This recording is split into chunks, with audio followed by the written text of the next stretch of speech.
Hey, what's up, guys? Welcome to the Bible Study Minute. Today we're taking a look at Romans chapters 1 and 2, as well as Acts chapter 20, verses 1 through 3.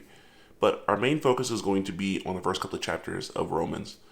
So, Paul is writing a letter to the church in Rome, and this is one of those letters where it's a church that he actually has not been to, where all of his other letters he's writing to either people that he knows and has worked with, or he is writing to a church that he has founded himself. But now he's writing to a church that he has not been to, but he wants to visit this church so that he can be encouraged and mutually encourage them as well, and so that he can share the gospel with them. And so what we have in this letter is really a theological treatise on the gospel. And he begins by talking about sin. And so that's what these first two chapters are talking about.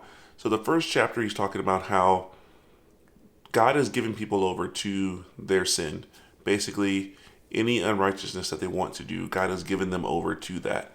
And even though they know the right thing to do, they have suppressed that truth and gone their own way to do what they feel is right in their heart. And then at the end of chapter 1, he talks about those who judge others for doing these things, even though they know these things are wrong, they still applaud it and approve of those things. But then there are those who actually do judge these things. And Paul doesn't let them off the hook either, because he lets them know that, you know what, even though you judge these things, you still do these things as well. And he makes it very clear that God's law is written on people's hearts. And so even those who are without the law and those who have the law, which is specifically speaking of the Jews, they're all guilty of sin because they are not following God's commands. And that's really where we end chapter 2. We have those who have suppressed God's truth and have gone their own way. And then we have those who have God's law but still aren't listening to and following after God's law. And we see that both of these people are under sin because they have in some way suppressed God's truth and are not living it out. And we can clearly see that there is a need for the gospel. And that's the main takeaway here, is that the gospel is something that we need to be mindful of because it's something that we need.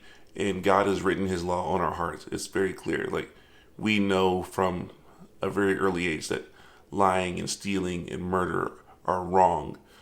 And we don't need the Bible to tell us that, even though it does tell us that. But it's written on our hearts. We know that for sure.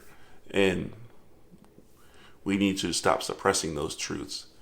And we're going to leave it right there for now, because Paul's really going to lay out this argument over the course of Romans and really just showing that we do need the gospel, and the gospel is something that we need daily.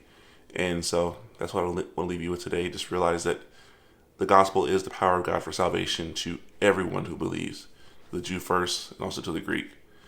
And so that's all I got for now. Until next time, grace and peace.